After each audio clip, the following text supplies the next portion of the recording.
Team India যেইভাবে জিম্বাবুয়ের এগেনস্টে ফার্স্ট টি-20 ম্যাচটা হেরে গেল, তাতে মানে টিম ইন্ডিয়া যে আজকে আবার যে টিম ইন্ডিয়া যে দ্বিতীয় টি-20 ম্যাচ, সেই দ্বিতীয় টি-20 ম্যাচটাই তারা কিভাবে খেলবে, মানে কতটা দক্ষ পরিমাণে খেলবে। না হলে যে জিম্বাবুয়ে যেইভাবে ফার্স্ট টি-20 ম্যাচটা টিম ইন্ডিয়াকে হারালো, এই সেকেন্ড টি-20 ম্যাচটাই কিন্তু টিম ইন্ডিয়া হারতে পারে। কারণ এই পিচগুলো যে টার্নিং পিচ বা স্পিন পিচ, এই স্পিন পিচে কিন্তু টিম ইন্ডিয়া যেইভাবে খেলবার কথা সেভাবে খেলতে পারছে না। তাদের যে উইকনেসগুলো, মানে তাদের যে এই new team India, young team India, এরা যে স্পিন ট্র্যাকে যেভাবে কালকে মানে আউট হতে দেখা গেছে সবাইকে, তাতে কিন্তু আজকেও সে তাদের সাবধানে খেলতে হবে, না হলে কিন্তু এই সিরিজটা কিন্তু টিম ইন্ডিয়া হেরে যেতে পারে।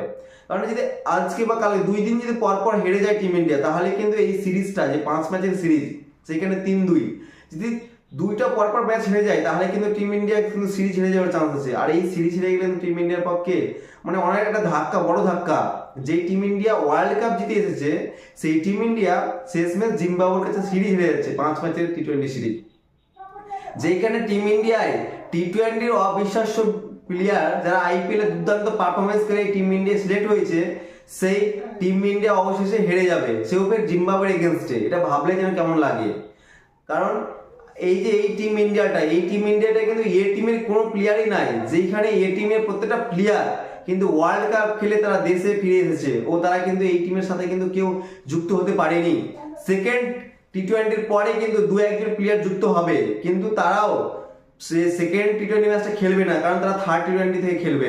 জয়সওয়াল, শুভম দুবে ও ও আরেকজন যে হচ্ছে মানে ব্যাটসম্যান, তারা কিন্তু মানে Sanju Samson wicket keeper batsman, এরা কিন্তু যোগদান করবে, কিন্তু এরা কিন্তু থার্ড ম্যাচটাই খেলবে।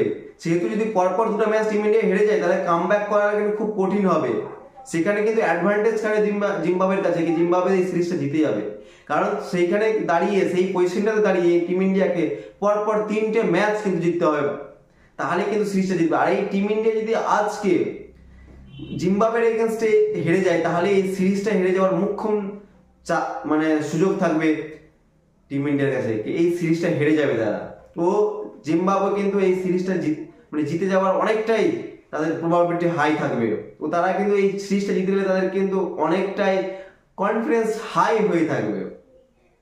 মানে এই যে রোহিত কোহলি ছাড়া যে এই টিম ইন্ডিয়া যে দেখা যাচ্ছে, পুরোটা যেন ভিন্ন টিম ইন্ডিয়া। এই টিম ইন্ডিয়াকে সেই চেনা ছন্দের টিম ইন্ডিয়া বলে জানা যাচ্ছে না, বা চেনা ছন্দের টিম ইন্ডিয়া বলে দেখা যাচ্ছে না। কারণ তারা যেইভাবে ইন্ডিয়ার বলিং দুর্ধর্ষ বল করেছে, সে কোনো বোলিংয়ে কোনো অভিযোগ নাই। কারণ যে 2 স্পিনার রবি বিষ্ণয় ও ওয়াশিংটন সুন্দর দুর্দান্ত বল করেছেন, 4 উইকেট দুর্দান্ত ওভারে রান না দিয়ে উইকেট নিয়ে গেছেন। কিন্তু ইন্ডিয়ার যে ব্যাটসম্যান, এই ব্যাটসম্যানের জন্য ইন্ডিয়াকে আজ ভরাডুবির সম্মুখীন হতে হয়েছে।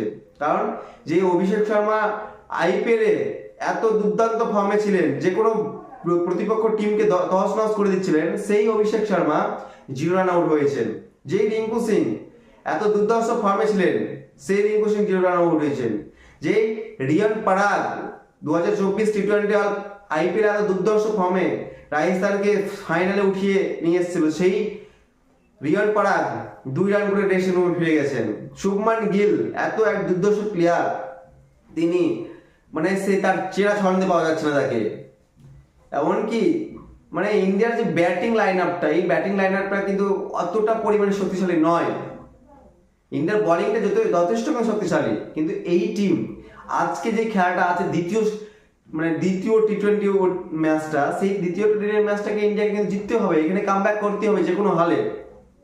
এই সিরিজটা যদি টিম ইন্ডিয়াকে জিততে হয়, তাহলে এই সিরিজটাতে কামব্যাক করতে হবে টিম ইন্ডিয়াকে। আর যদি এই সিরিজটা আজকে যদি ইন্ডিয়া কামব্যাক করে, তাহলে কিন্তু এই সিরিজটা ইন্ডিয়ার হাতের নাগালে চলে আসবে।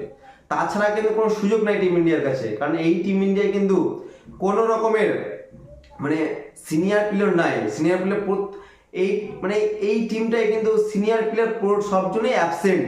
না সূর্যকুমার যাদব, না জসপ্রীত বুমরা, না হরদীপ সিং, না হার্দিক পান্ডিয়া, কেউ নাই, সবাই কিন্তু অ্যাবসেন্ট। আর এইখান থেকে যারা এই টিমটা থেকে যারা পারফরমেন্স ভালো দেখাবে, এই 5 ম্যাচের টি-20 যারা পারফরমেন্স ভালো দেখাবে, তারা কিন্তু এই টিমে সিলেক্ট হবে। কারণ এই টিমে 3-4 জায়গা খালি রয়েছে। রোহিত শর্মা, কোহলি, জাডেজা, এদের জায়গা কিন্তু খালি রয়েছে। এই জায়গাগুলো পূরণ করতে হবে।